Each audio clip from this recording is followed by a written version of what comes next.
that. Has anyone heard from Mr. Walker by any chance? Let's have a look. Yeah, No, of course what not. was- And even you, Fruity, being a keen, avid sports football fan, will be awaiting his personal comments, won't you? I'm sure I will. Yeah, I don't know if it was Steve today. Was it Steve today, Pete? Steve. Walker. About pick us mine. Make forward. Spent 90.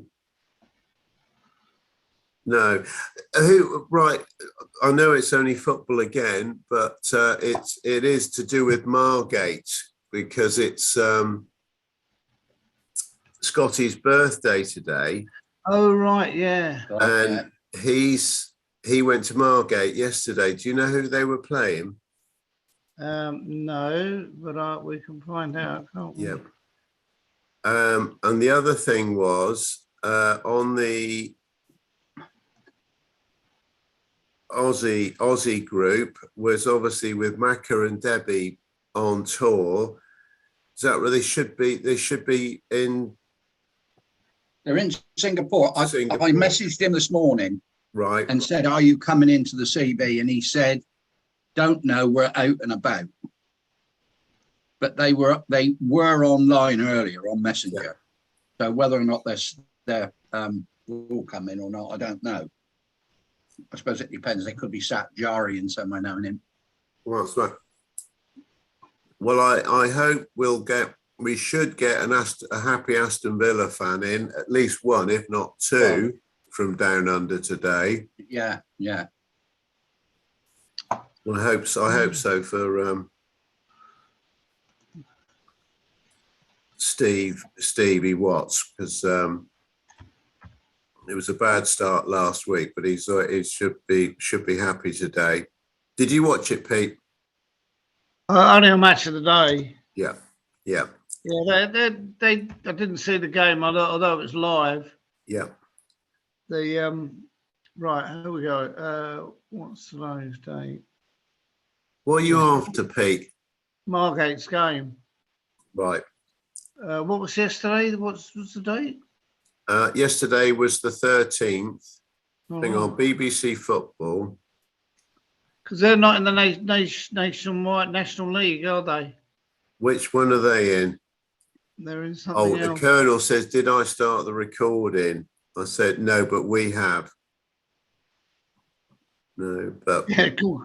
No, we have to the where's it gone to? The flipping the cloud, yeah. To the cloud.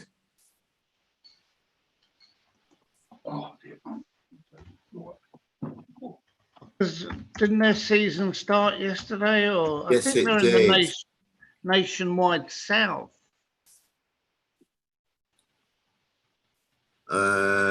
Let's have a look at Margate.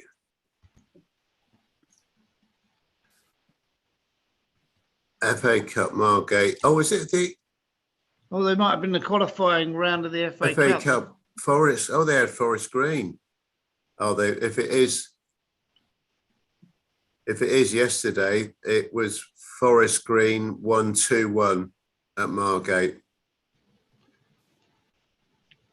So that's not a good start. Yeah, definitely. So anyway, Fruity, you look marvellous. Can I just say that? Oh, thank you, dear. No, I feel fine. Good. That's all right. And you said Phil was on his way. He's already there. Will he have sent you a message? No. It's a 4-night cruise. They were in Rotterdam yesterday, I think. And then I think they go to Guernsey. Right. Rotterdam and Guernsey, I think. So they're probably at sea today. When did they go? Friday. So it'll be Friday, Saturday, Sunday, Monday. Guess they come back Tuesday. I'm sure it was 4 nights. Yeah.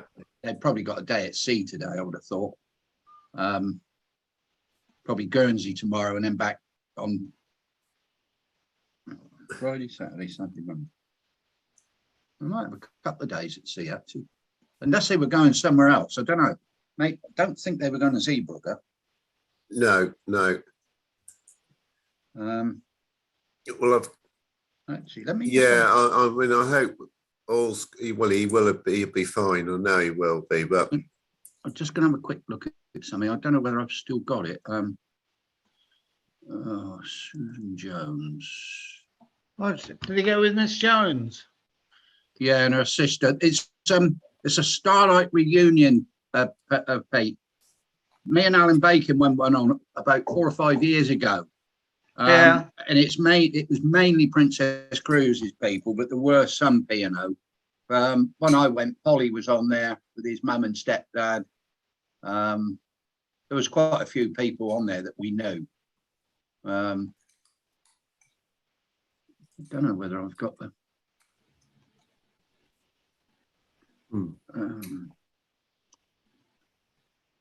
I can't see it. I thought I might, because Susan sent me a couple of emails because I had to set his medallion app up for him.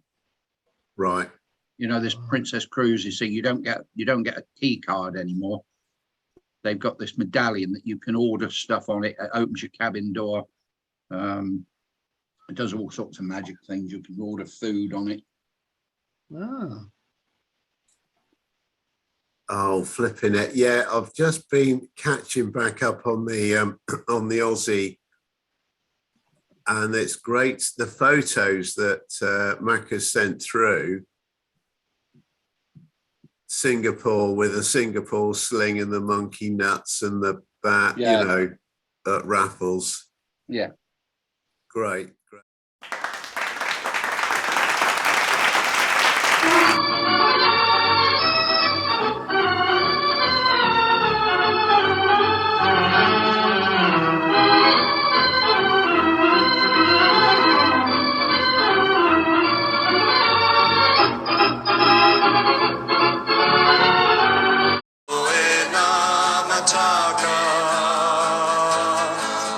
Great stuff. Where was that picture of, I think it was Steve Walker put up with the, you know, with the guy on the sentry duty and he's wearing the red, yellow and Oh, Oh, that's yeah. the Vatican. where That's is the it? Vatican City. That's the Swiss Guard. Okay, right. Yeah. Yeah. Yeah, the Swiss Guards guard the Vatican, don't they? Okay, right. Yeah. I've never been into Rome. No, nor have I. Nor have I. No. Have you done it, Pete? Yeah, I went with Chelsea when they played. Roma. No, I think they were in the old European Cup Winners' Cup final, and I went with the press officer. Well, and she's ancient anyway, and she took me up to the top of the the Vatican's, the big dome at the top of it. Oh, really? God, nearly killed me. Is it what Is that the Sistine Chapel? Yeah, you got it. Yeah. Did you get a better view of the football from there? Well, I got a better view of my near heart attack. That's about all. Did you get to kiss the Pope's jewellery? I didn't get to kiss Oh, the here comes Watsy. There he is. It'll be all. There he is. Thank goodness for that. Good morning. Good Hello, morning, Steve. Stephen. How are we doing? We're all right, and lovely to see you. Thank you. You too. That Good. big smile. Yeah. Big smile. Big smile after yesterday's result. Good smile. Lots of Alistair, smiles. is Alistair coming in? Yeah. Yeah, good. Dave, do you want to make me a co-host and then I can let people in while you're doing your talking bit if you need Let's to? have a go. Participants. Right, hang on. Where is it? I don't know if you click up onto my... Yes, I corner. will. Dave Moore. Make co-host. Just then, if you're talking Yeah. away and someone Yeah. pops up. Do you want Dave to? Oh, hang on. I can change names as well, can't I? Sorry, yes. Where's the boss man? Good morning, Bruce. Mr. McCullum. Morning, Alistair. Morning. Hey, Al. Oh, Pinnack. Let's get fruitage. Right, where is it? Reno. Now, what about your? I know we always talk football straight away. How was it for you yesterday, Alistair? Oh no, we play today at 3 You o'clock. played today. Yeah, Dundee United Oh, is that home or away? at home. Oh, there we go. We're safe to talk about football this week because Steve Walker isn't coming in. I think he already. He'll watch the recording though, poor bugger. Yeah, Oh, it's so I'm not going to mention it. unbelievable. Unbelievable, all right? Oh God, dear, oh dear. Yeah. Hang on, let's get you in. Let's just get Stephen in. Are you Alistair, are you Hibs or Hearts? I forget. Hearts. Hearts. Hearts. The jam tarts. Yeah. Lovely. Right. That's Stephen. There you go. So, Stephen, that's good. Oh no. Alistair, here we go. Let's get Alistair in.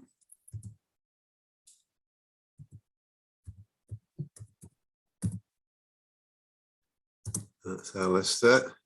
I've got my ticket for Very, Worcester now, Al. very creative day. It's great. You see, our O level did come in useful after all. Just the one, was it? I was going to say, since it's the only one That's I got, enough. I might as well use That's it. enough. You still use your One- log tables? That's one Al? more than me. Oh, Hey, I still dear, use Steve. my slide rule. Hey, do you know what? I can remember that the slide rule, the make we had was Faber-Castell. hell, Oh, right. They're still going. Is it? Are they still going? yeah. Yeah, they're a big company. Oh, great! Yeah. Well, we had them at we had to have them at school, and we said, "Have you brought your Faber-Castell?" I said, "We don't go anywhere without it," you know. But I think I've got it imprinted on my backside. exactly. Yeah.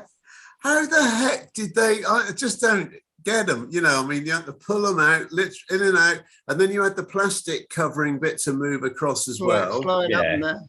Oh dear, oh Ricochet. dear. Flipping it. Well, no wonder. Art was my thing. That was it. Oh dear. But, so, Alistair, did you go to school in Edinburgh? Well, no, I started off in Kuwait. My dad worked in Kuwait and we lived over there. And then I went to, every time I came home, I had to go to school here as well. But I permanently moved back here at 12. So I went to school in the local academy. But up here, any school is called an academy. Right. Academy. It is down south now. Yeah. It's becoming more prevalent that, you know, schools. My old secondary schools are now called an academy now, and it's next to an academy, and there's one further down the road. Yeah. Well, Mine was called a Borstal. Is that the same thing? Yeah, just a different spelling. Approved. It was approved. Just a different spelling. if you know Scotland, we do have a problem with religious upbringing here. And basically, if you went to an academy that was named after a place, that was the Protestant one. If you went to an academy that was after a saint, that meant you were a Catholic. Oh, and that's neither of the interesting. twain should meet. Oh, that's Although it's interesting. getting better now, but in the old days, if you were Protestant, you went that way. If you were Catholic, you went that way. Oh, crikey. Yeah, of course. It was really quite serious, wasn't it? Yeah, in a way, it still is. It's terrible, really. I mean, it's 2022, and I mean, up here they don't consider it a problem. I mean, politicians do and police do, but unfortunately, individuals don't think. They call it banter, Yeah. such as like, Somewhat like Northern Ireland was. Yeah, Well, yeah. still is to a certain extent. It but still is here. Yeah, although, you know, it with the Good Friday Agreement, things have changed in Northern Ireland, I must admit. yeah. You know, Yep. a Catholic wouldn't go into a Protestant pub, for instance, you know. Well, that used to be here. Certain pubs were Hearts or Rangers, and the other ones were Celtic or Hibs. Yeah. I know that because I'm Catholic. The first time I went to Northern Ireland, when I was doing the ancestry thing, I went with my two nephews, and I was sat in the bar in the hotel. I don't know where they'd gone. They'd gone somewhere, and I just happened. I was talking to one of the owners of the hotel, because it was family run, and I said, "What are the other bars around like here?" "Oh, they're fine," they said. And the guy said, "Come on, I'll take you around next door to meet the landlord." And unbeknown to me, it was a Protestant pub, but never had a problem in there. No, In fact, whenever I've gone to Northern Ireland and stayed there, my dad came from a place called Tempo, which is near Enniskillen, but right. with the hotel we stayed in was in 5 Mile Town, which was about 6 miles away. That makes that. Well, That's, yeah, I know. logic. But I always go into, still always go in there. And if I walk in there, they recognize me straight away. And quite often they're buying me a drink, Oh, well, Wow. the landlord or landlady. So yeah, it has changed. Like, you get a few funny looks, you know, who's this? yeah. And I can remember the first time we went to Tempo, we arrived and we drove round and we went to Tempo, and we drove up and down the main road a few times. And Where's Tempo? it's in Northern Ireland. It's about 10, 12 miles from Enniskillen, something like that. No, right. Anyhow, we drove up and down a few times, and we were sort of trying to find the graveyards to try and find out where my granddad was buried and things like that. And we popped briefly into the Catholic church, but the graveyard wasn't there. It's actually further up the road. Yeah. Anyhow, we went back the following afternoon, and right next door to the church is a pub called the Nally Stand. And we walked in there, and they said, yeah, you were here yesterday. You drove up the road 3 times. Oh, right. Yeah. And it is right in the centre of IRA land. Yeah. No doubt about that. Yeah. I remember going over in an old Cortina with my mate, and I had a sticker in the back window, and it was P&O Cruises to the Sun.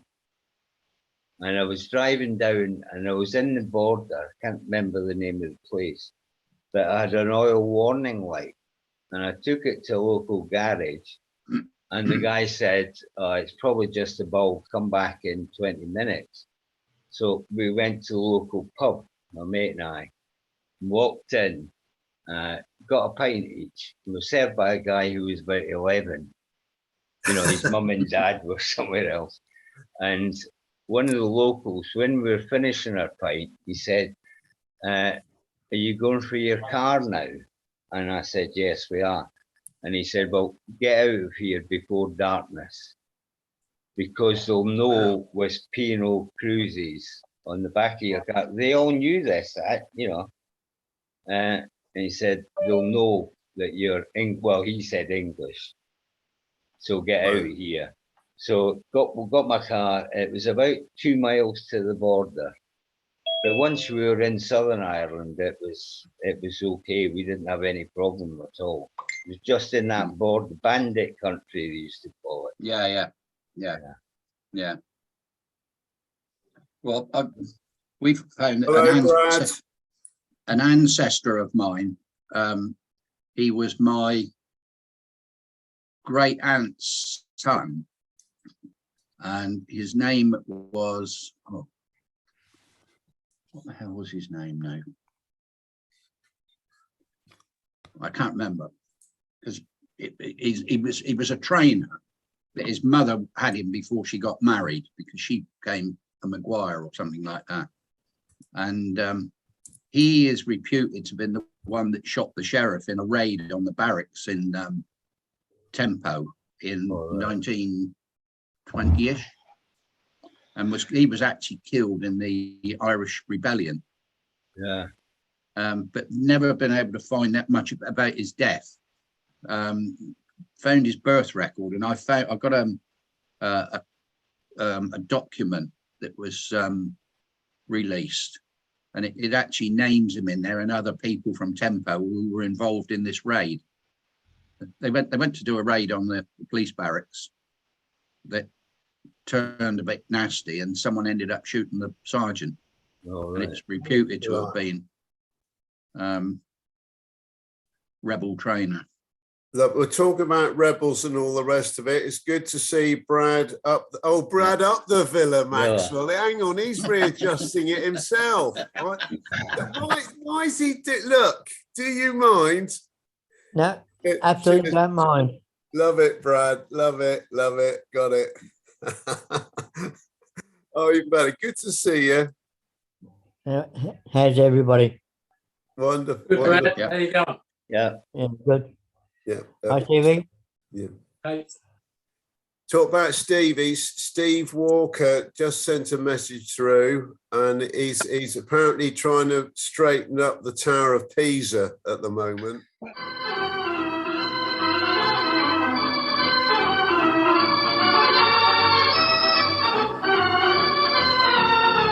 So, and also trying to come to terms about yesterday at Brentford. Yeah. But that could take a lot longer than getting the tower straightened.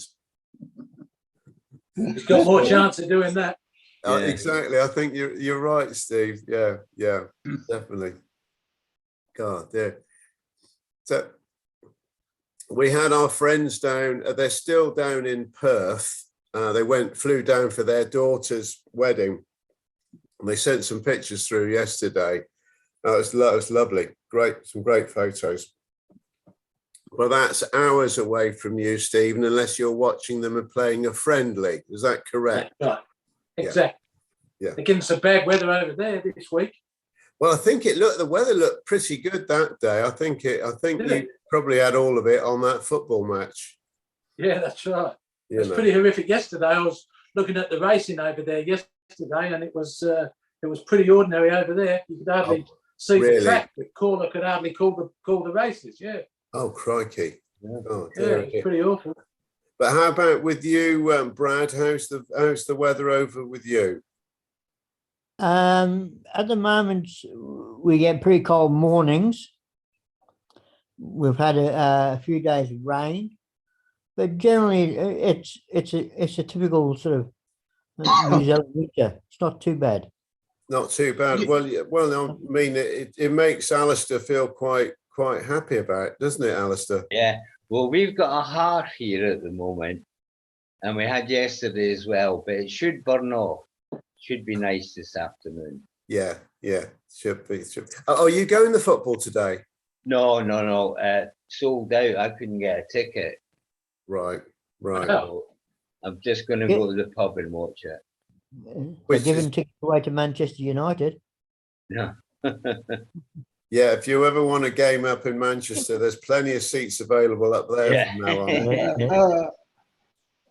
Brad, are you still in Auckland? Yes, mate. Yeah. Yeah, I wasn't sure, because when I saw you last, weren't you staying at your son's house? Yeah. That was a couple of years ago, but we're still here. Yeah, because your wife was still down in down in Christchurch then, wasn't she? Yep, yeah, yeah. She managed to get a transfer finally after about 6 months of trying. So she's been up here now 2 years. But Right. I actually work down in Waikato, which is sort of Hamilton way. So it takes me about 50 minutes to get to work every day. Well, that's a good drive. Crikey. Well, I forgot, Brad, what are you doing work-wise? I'm the health and safety manager for GJ Gardner Homes, one of our largest residential builders in the country. Oh, crikey. Yeah. Can you excuse me a minute? A mate of mine is not too well and he might have COVID, and I've got to go and get some COVID tests and put in an envelope. He's going to come and pick them up. All right, Fruity. Yeah, that's good. Yeah. So I've been doing that job now for 6 years after 27 years in real estate. So it's it's good change. Yeah. It keeps me very busy at the moment. But is it with the real estate? Because that Macca was in that, wasn't he? Yep. Did you used to bounce business across the water? Not a lot. I did some selling of some timeshare properties in Currumbin and around Coolangatta Way many years ago. Mm-hmm. Right. As a freelancer, had my own agency. Had 55 staff just prior to the earthquakes. Crikey. In 2010. Yeah. Well, of course, getting on to you with your work, Brad, and obviously we mentioned Macca with his real estate. It didn't take, in fact, it came up quicker than I expected.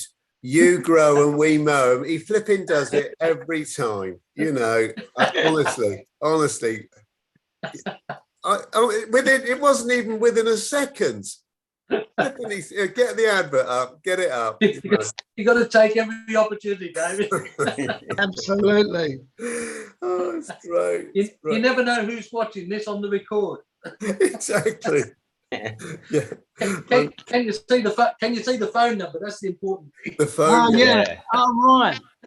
So is 0412, is that a mobile number? It is. So they wouldn't know it. They wouldn't know it's actually in Sydney. No, they wouldn't. No. Right. Okay. So if in fact it's a bit like Steve, my friend who's out in Australia, Perth, with their daughter's wedding this last weekend.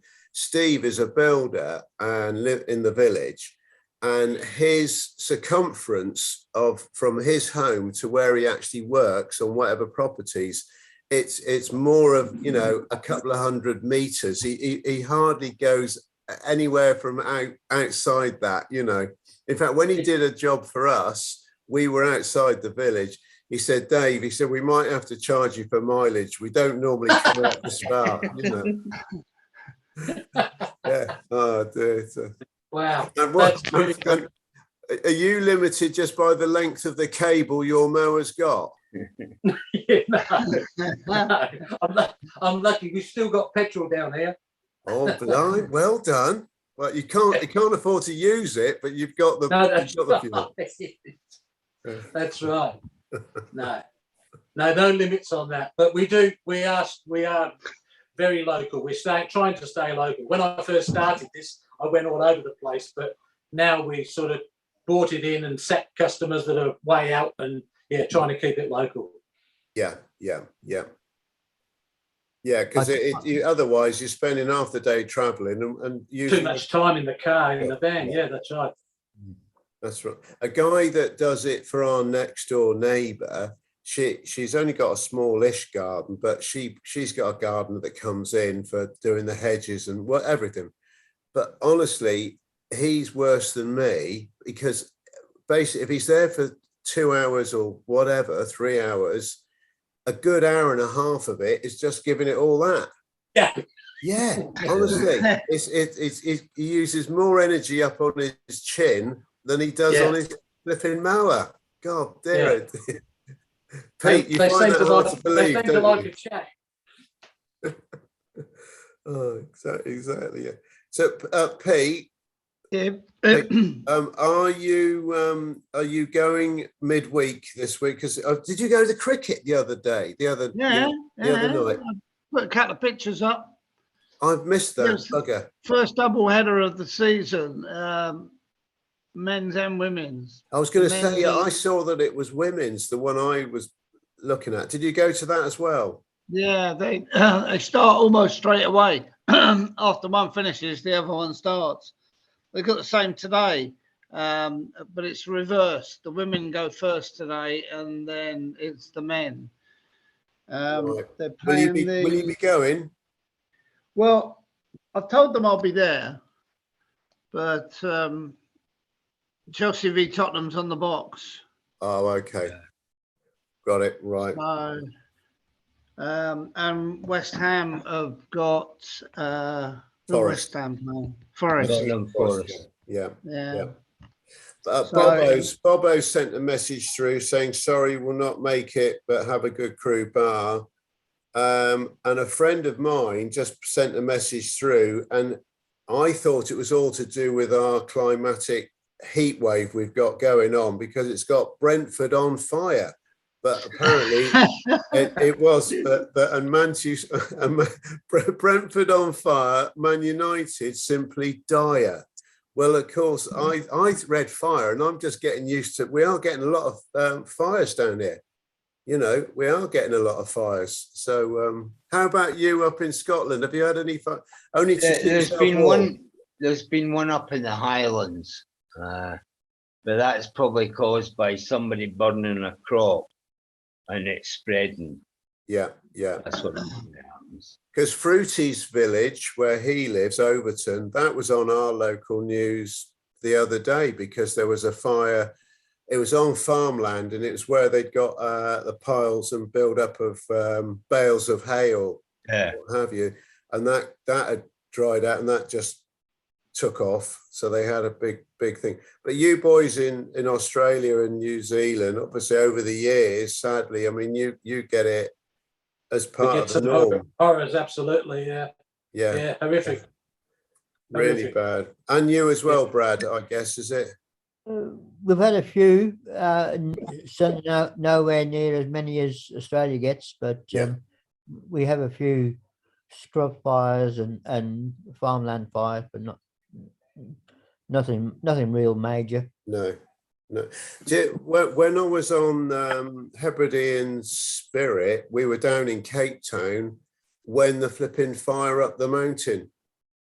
I don't know how long ago that was now, but do you remember it when they had a major fire at Tabletop? Yeah. Probably about 2010, 9, 8, something like that. I think it was quite severe for them. Fruity, we just mentioned Overton and your fire on that farm with the it was last week. It was a big one. It was about 10 appliances there, plus other support stuff. It was a big mound of straw or something caught fire, and what they had to do is the farmer had to dig furrows around it, plough furrows around it to stop it spreading. They put you. Are you on water restrictions yet? Yeah. We just we have to keep to beer and spirits now, I'm afraid. That's right. Yeah, no more water. Yeah, it's a shame. You can't put any of it in the spirits, you mate. No. Now that's bad for business. Yeah, it'd be a good time to be in dry dock. Yeah. Yeah, exactly. Yeah. So we are, a majority of places are now all, hose pipe bans and all the rest of it. Amazing, isn't it? Yeah. No, but I mean, we get these moments and it's like a major, but around the world, everybody manages with these occasions constantly, Yes. Yeah. like it doesn't seem that long ago that we were on water restrictions, and it was that bad that we were keeping our grey water. Like we had everybody bought hoses to run from our washing machines in our laundries out to the gardens to try and put some water into the lawns and grass, because we weren't allowed any hosing whatsoever, no washing cars, no nothing. So yeah, we were collecting grey water. We were putting great big plastic tubs in the shower, so that when you got in the shower, you stood inside the tub, so the water comes down. You collected your water, and then you could use that for the garden. Oh, good boy! We'll do that with the shower. It only seemed like yesterday that it was happening, and of course, since then, once it started raining, it hasn't stopped for 2 years.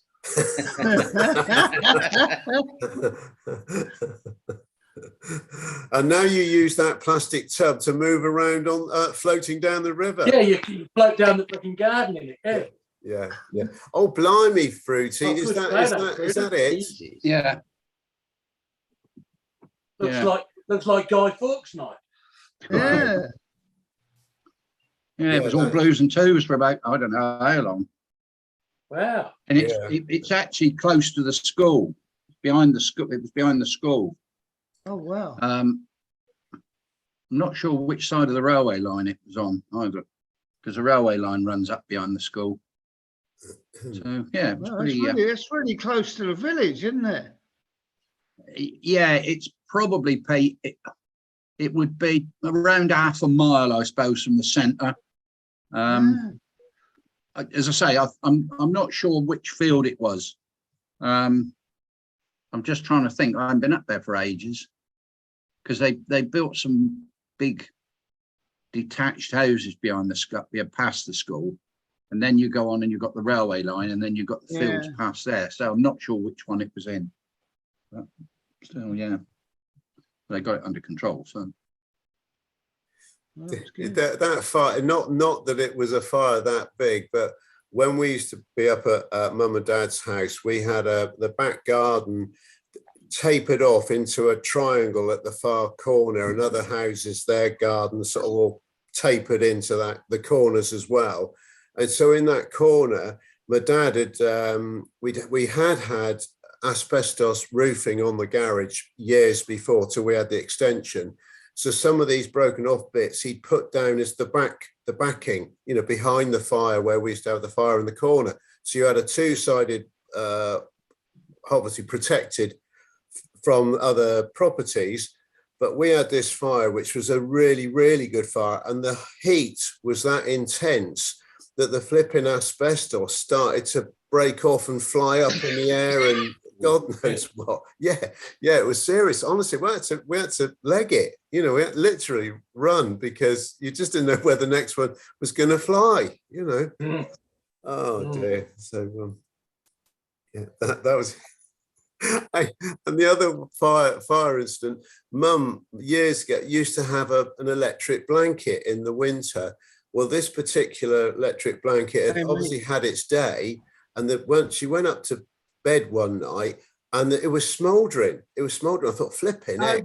So I grabbed the mattress, grabbed the mattress, took it outside, put it out round by the bin, where we've got a plastic bin for rubbish and everything else. But I hosed it. I got the hose, and I literally had it hosing for, ages. And I thought, right, that's it. It's out.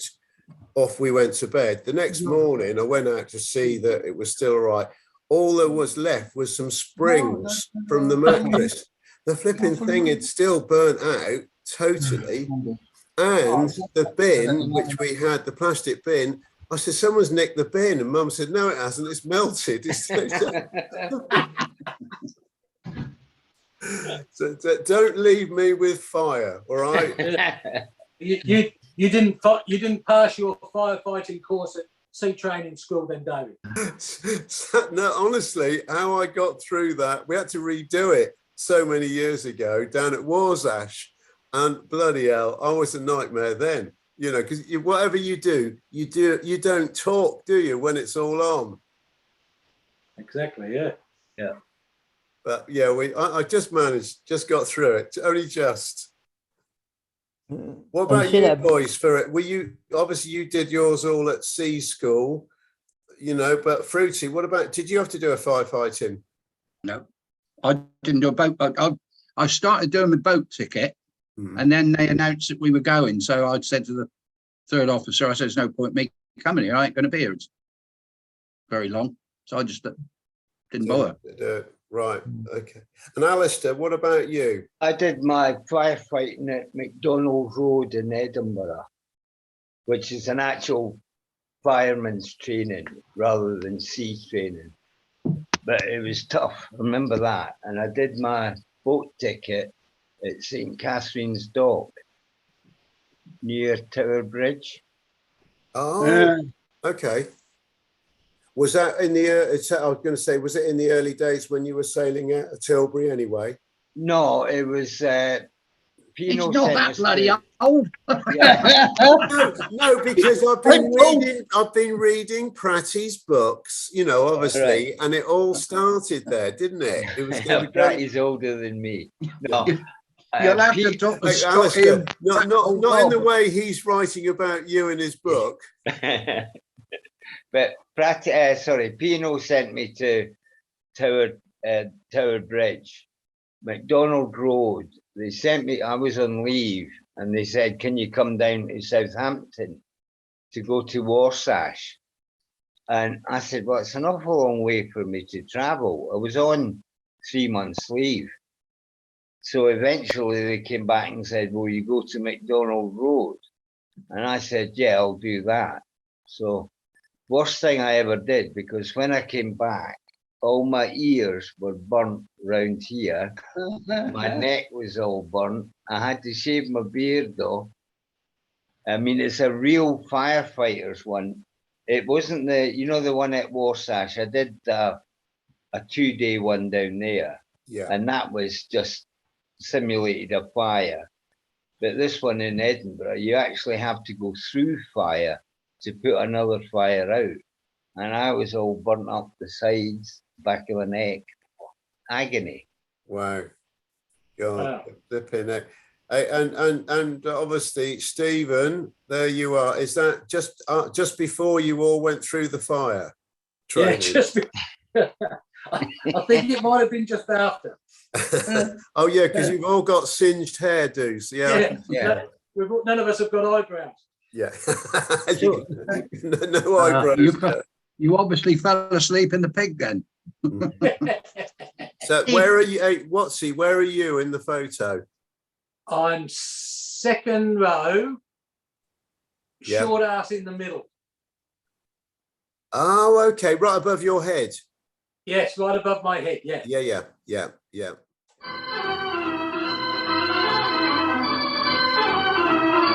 Oh, hey, well, send that through to Colonel. He might be able to stick it on the. Okay. In the thing, yeah. Okay. Oh, I see. Where was that taken, Steve?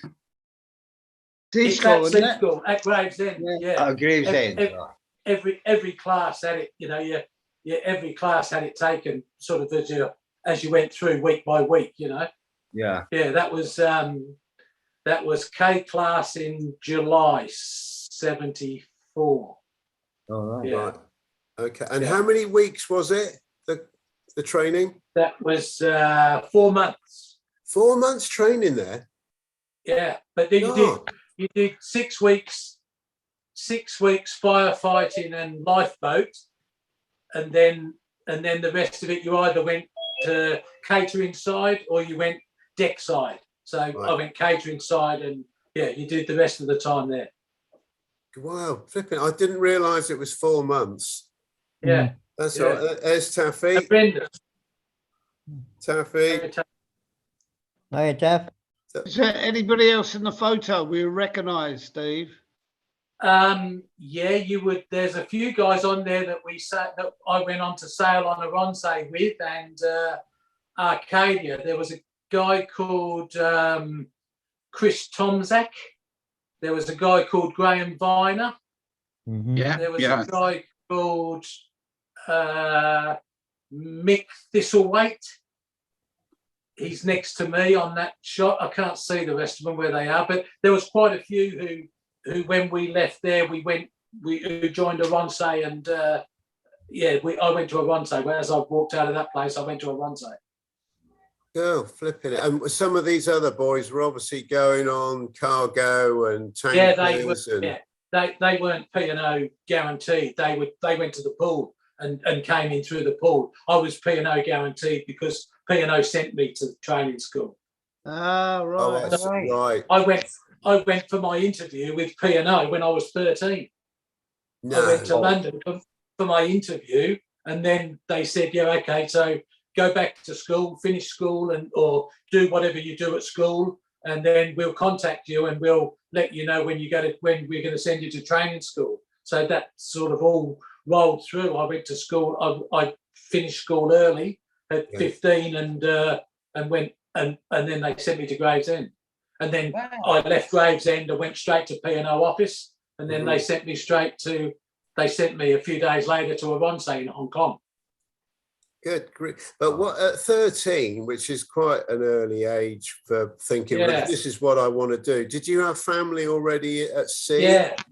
Yeah, two of my cousins had been both with P&O as bedroom stewards and waiters, and not in the bars, but they had been with P&O on Himalaya and Orsova, Orchides and Iberia. So they had taken me to the ship when I was 10 or when I was 12, maybe 12 or 13. And that was sort of, I was trying to work out how I could get out of England, how I could get away from England. And that seemed to be the best way. So I applied when I was 13. Oh, wow. Wow. That's quite, you had a plan, Yeah, I did. I did. Once, when I was 12, all my life, I wanted to be a jockey. But at age 12, the kilos or the pounds and stones and pounds started coming on, and they said, you ain't never going to be a jockey. Yeah. So, I had to go to plan B, and that was to join the P&O. Right. Well, of course, we had a bar manager that should have been a jockey, but he went... He went to sea instead, didn't he? He did. Dear Pat. Oh, hey, Taffy, good to see you. Great to see you, Brad. Hi, Alan. How are you doing, buddy? Yeah, pretty good. I want to ask you, what part of New Zealand do you live in? Auckland. Auckland. I was watching the New Zealand-South Africa game yesterday. And I thought, one day I'm going to do me a run around New Zealand and visit. And there's another young lady who worked on the West Coast with us. She lives down there, Michelle. Her husband looks like one of the old New Zealand hookers. His face is all scorched in. Yeah, great to see you, Brad. Yeah, thanks, Alan. Yeah, doing all right. Doing all right. Well done. Well, that's great. Yeah, it's good to see you coming in. But obviously, do we only see you when Villa's just won the day before, Brad? No, it really does depend on what's going on with my medical stuff. Sure. Yeah, I've had a bit of a rough ride the last six or 8 weeks. Are you at home now, though? Yeah. Great. Oh, well, we look forward to it anytime for sure. And Brad, I want to say to you, don't worry if you lose your hair. I had a haircut like Peter Stevens until, look now. My hair's now, I was like Peter Stevens a couple of years ago. Look at me now. Yeah, it's all coming. I want to use the same Grecian 2000 as you, Taffy, for sure. It's not my hair I'm losing. I had to have majority of my teeth out 4 weeks ago. So that was one of the effects, was it, Brad? Yeah. So I got no upper teeth. I've got a few bottom teeth. Don't worry about that, Brad. This is great, honestly. Brad, that's the biggest smile you've had since Villa did win. No. Excellent. Yeah. So, but I'm off to see my surgeons again next week. So, my transplant surgeon. So, Right. things Well, are- if you don't get any luck, you know, Chaffy will send out his spare pair. The set. Yeah. The set. And getting close, Brad? what's he? Brad, are you getting close to any transplant news? I'll know next week what the time frame is. Okay. At this stage, because it's a double organ transplant, liver and kidneys. Yeah. It's down to obviously finding the right donor Donor. and all that. There's so much involved in it. It's huge. Yeah. It's it's been an interesting journey, I tell you. Yeah. Yeah. So, yeah. Oh, But- We're thinking of it, mate. Yeah. Generally, the crazy thing is generally I feel all right, but my internals are shot, so it's weird.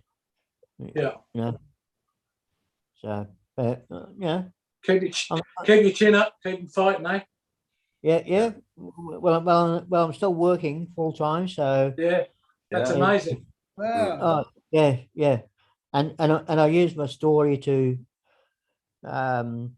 talk about the mental health side as part of my job as well. So just sharing. So it's all good. Yeah, in that Okay, respect. Good on you. Yeah. Yeah, No, it's all definitely thinking of you. And obviously Taffy's he's a good ambassador as well. good. You know, you don't Yeah. have to wear the dark glasses, Brad, but apparently it helps. And Watsy, you've got a jockey in the midst of the photo behind you. Yeah. I thought I'd put him up there. Brilliant. Just to remind us. What's the Just to guy remind with? us what a big man he was. Yeah. What's the name of the guy with glasses next to Pat? Frank Wickham. Is that Frank? Great. Oh, Yeah. right. Frank, Bloody great hell. guy.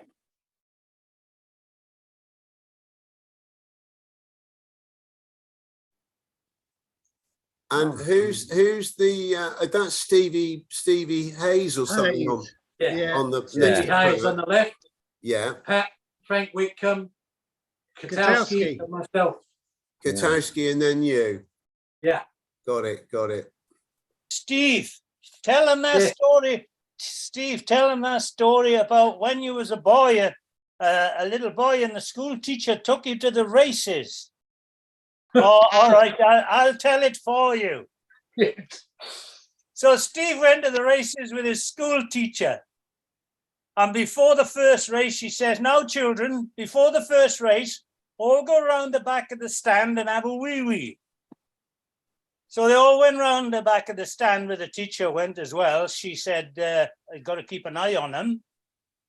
And this one kid pulled out this fucking enormous wadger. And she says, "Oh my God, what's your name, Sonny?" He said, "Scobie Breesley." All right, you're all old enough to know who Scobie Breesley is. Yeah. Well, if not, say Willie Carson. That'll do. Well, actually, Willie Carson's quite appropriate. Yeah. Oh dear. Hey, so Brad, now you're wearing the dark glasses, you see, it Yeah. adds another 50% Makes all the straight difference. away. It's all Sorted. good. Brilliant. God, dear, oh dear. So was what's the photo? Is that obviously Oriana or Arcadia? Arcadia. Of course, Look you out, didn't do Oriana, did you? No, I didn't do Oriana. No. Yeah, it's Arcadia. That was Pat Reed's first trip as bar manager. Really? Because I was catering AP. Pat had been on Canberra when I was catering AP. I then went to Arcadia, and it was Pat's first trip as bar manager. Okay. That would be 77, 78. 5. 78, Oh, that's 70, 76. Yeah, it could be. Hadn't he ever- Yeah, it'd have Didn't to he be have the 76 Dorchester bar? because I'm in the bars. I would have only just been 17 then. Oh yeah, it could What be then? late 76, right enough. Yeah. Because he was in the Dorchester bar, wasn't he, Steve? Who? Pat. No, Didn't he go I only from- ever knew. I only ever knew him as bar manager. Didn't he go from Dorchester bar to bar manager? No, because it came out. I remember Murphy was in the Dorchester, Murphy was Dorchester. Yep. along with the Shark. Yep. Tim Island. Peter, what was the one you were in? The Kevin and nightclub. me, Tavern. Kevin and me were in the Drake's The Tavern. Drake's Tavern. With the big PRS, Tracy. Tracy. Yeah, Yeah. yeah. I was in there with Kevin. Mind you, it took me 6 months before I knew what he looked like. Yeah. When you say Kevin, do you mean Whispering Jack? Yeah, he'd turn up just as I was closing every night. Every night, about 4 o'clock in the morning, Kevin would turn up. Oh, flipping heck. God, dear, oh dear. Because I only sailed with Kevin on the Sun Princess, and I did for quite a few years. So, but you just forget all the other ships and who he sailed with previously. And the damage he did to them. I think by the time he got to the Sun, the damage was already done. Oh. Amazing guy. Amazing character. Yeah. Amazing character. What about another one? Was another Irish that was Pat Flattery or Flat? We used to call him Flat Battery. Flat Battery. Flat Battery. Did you? I mean, you sailed with him, Taffy, didn't you? Yes. On the Sun at least. Yeah. He was only ever PRS though, wasn't he? Did Yes. he make barman? No, because don't forget, he spent most of his time on a 4-day, 5-day bender. So you lost him for 5 days a week, basically. Good. You just heard the music, and it was just blasting out of his cabin, and he was gone. That was it. He was out. He was out. Hence flat battery, because he never recharged. Yeah. Dear. God. Alistair, I kept in touch with Frank Whitcomb when I jumped. I kept he was still sailing, but he retired once Arcadia went to scrap. He retired, and I kept in touch with him when I used to go home to England to see my family. I would go down and see him. He lived down the south somewhere. I can't think where he lived, but and then I used to write to him, and then I didn't hear from him for a while. I didn't hear from him at Christmas, which was unusual. Then I got a letter from his daughter-in-law and his son, who lived in Las Vegas. They had a restaurant in Vegas, and to let me know that he had died, and they had found my letters to him when they went to clean his house and everything. He'd been very sick, and he'd had his foot amputated. He was in a bit of a bad way, but they found my letters, so they wrote to me and just to let me know. They didn't know who I was, or they sort of knew who I was, but to let me know that he had died. Yeah. Oh, remember Frank? To go down to his place. Sorry. That's nice. That was good of them, but secondly, Yeah. how old was Frank? How old was he by then? He was I think he was 84 when he died. I think he was 83, Wow. 84. So how old would he have been in that photo behind you? He would have been well in his 60s there, David. Well in his closer to 70. He 67, 68. Really? Yeah, I think so. Well, he looks good. Yeah. He sailed all through he would have been with Blackpool Bob. He was on all the Strat ships, and he sailed through the Second World War, and he was with P&O all his life. Wow.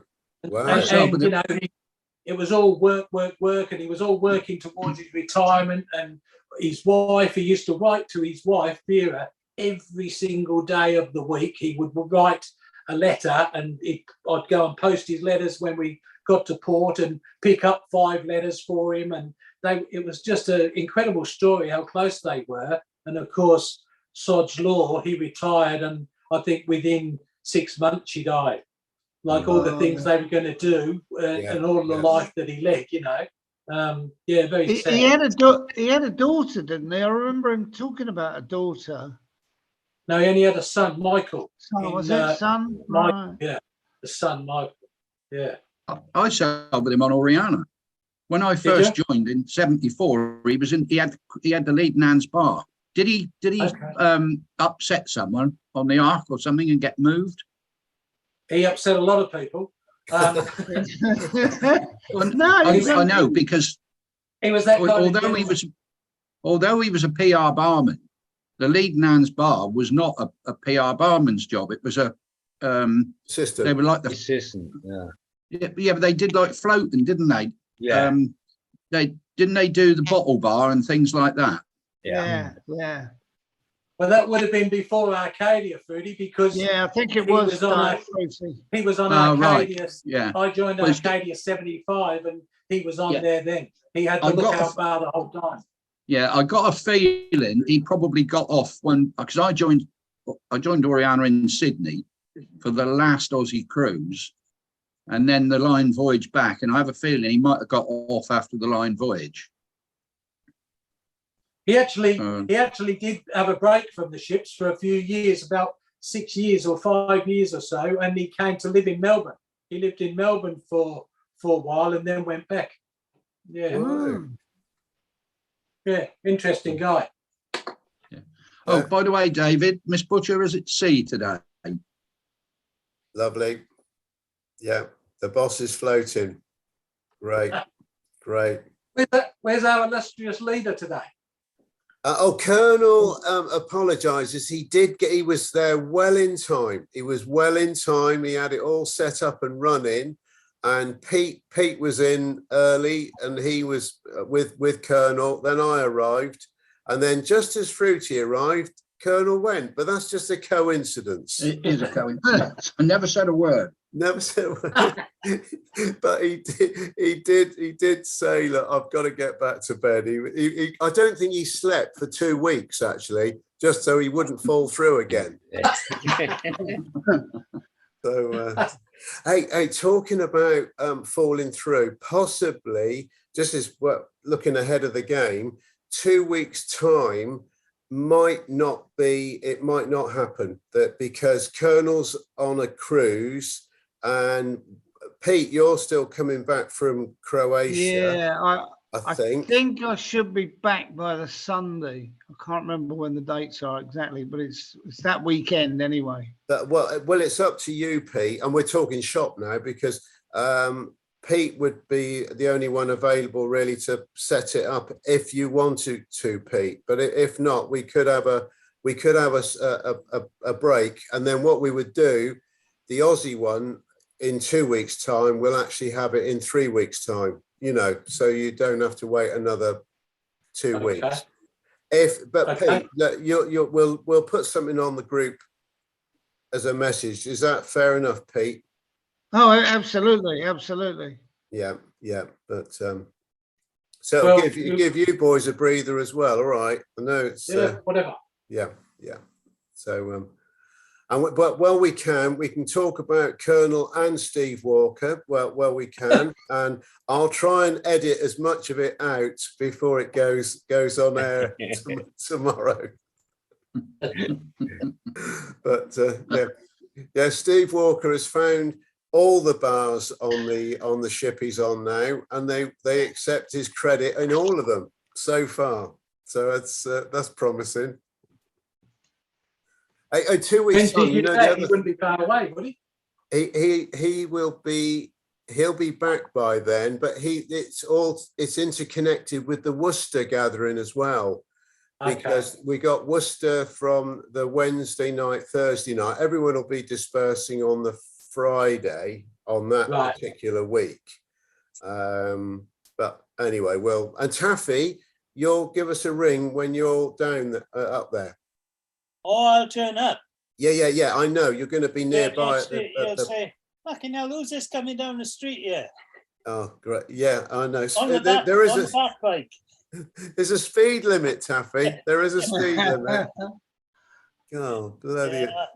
Yeah, I'll give you a call as well. Yeah.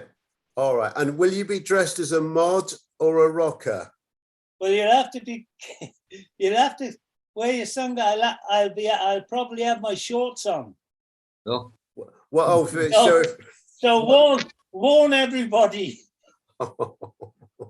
that we won't. We'll look out for that. Yeah, definitely. But so at the moment, then we've got Macca and Debbie, and which daughter is it? Olivia.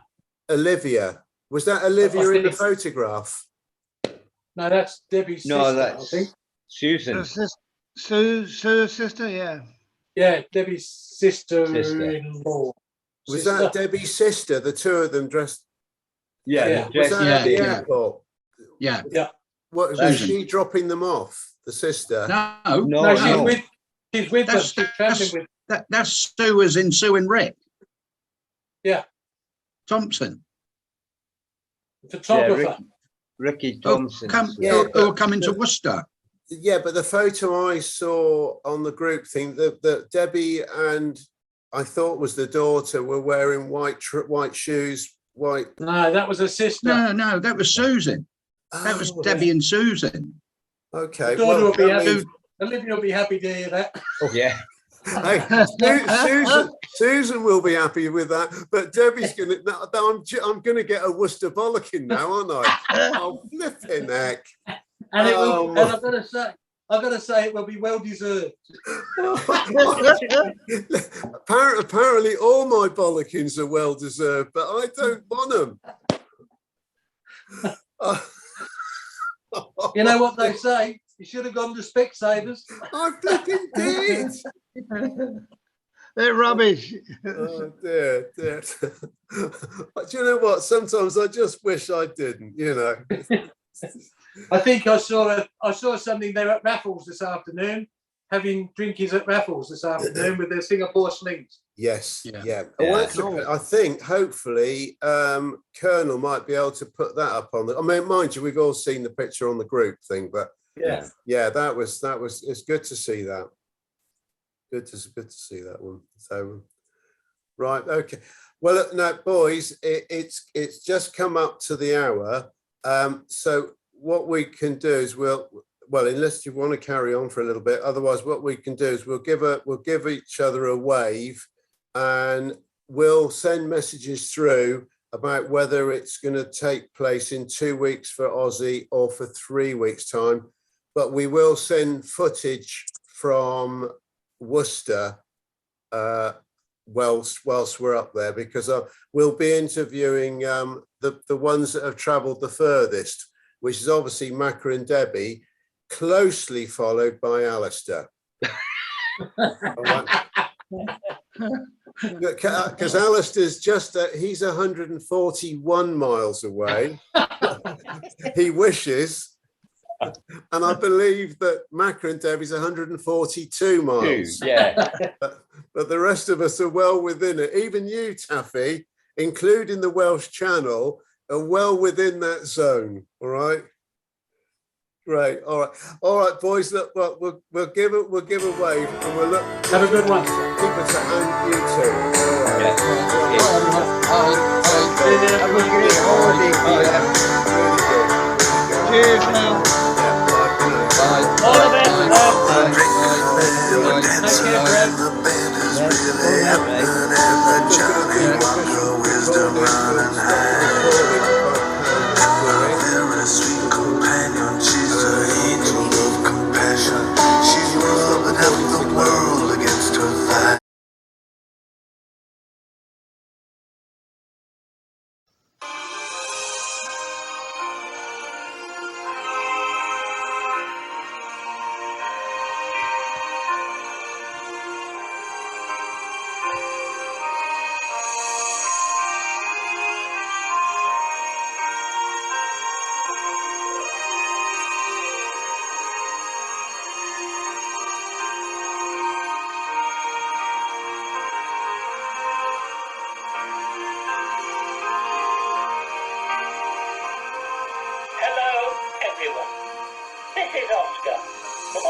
duty to keep down rats and other vermin.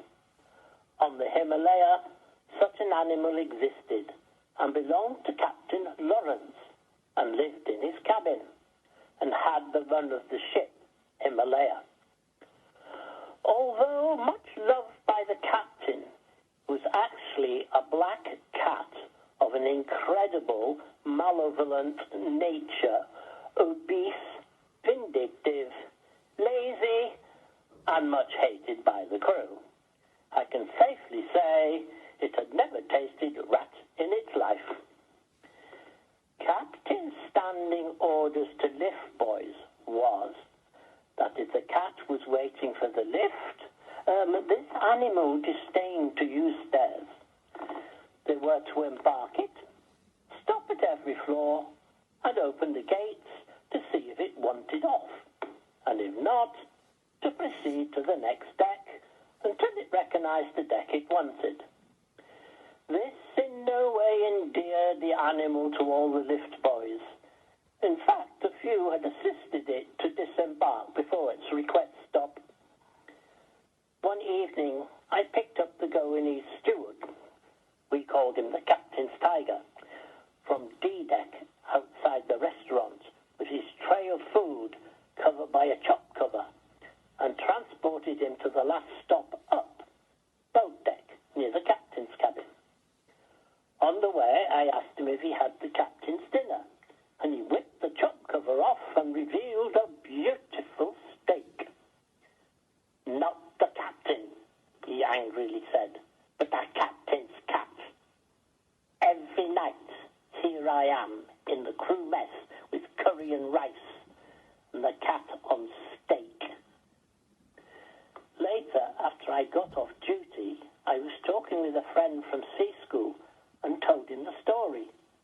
I was overheard by an old sea dog who beckoned us over and said, "I can tell you a story about that cat." Wide-eyed, we listened to the following tale. One full moon night in the Indian Ocean, the officer of the watch wandered out onto the starboard bridge wing, and gazing aft in the light of the moon, he saw an object arcing from the boat deck out over the ocean, and a childlike scream came faintly to him.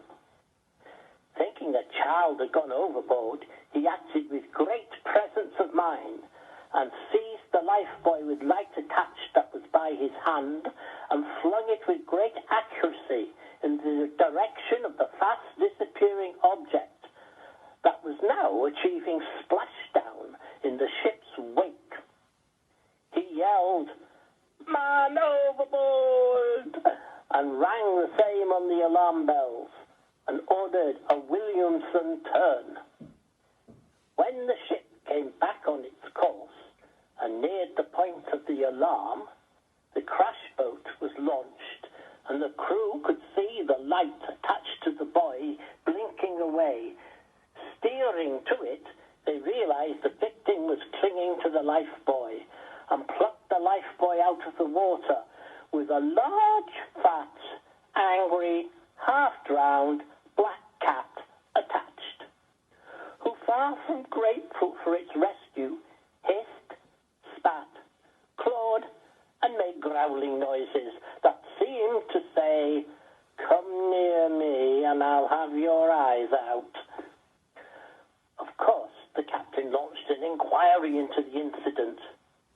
With the whole ship's crew, except one notable exception, as suspects, it of course went nowhere. One widely held suspicion was the captain's steward, as he had just been seen before the incident delivering fruit to the captain's cabin. However, nothing was ever proved. The two lift boys on the deck that night, listening with wonder to the grizzled old petty officer's tale, were convinced the story was true. Though now, today, I'm not quite sure. Does anyone out there know of the truth to this story? Or were we two naive first-trip bellboys and a wicked-tongued old salt. A couple of trips later, I was a bureau bellboy on the Himalaya. That horrible cat used to visit the purser's bureau frequently and was never welcomed, and was encouraged to depart by one of the JAPs or the cadet purser by the simple expedient of assisting it out with a well-placed boot up its derriere.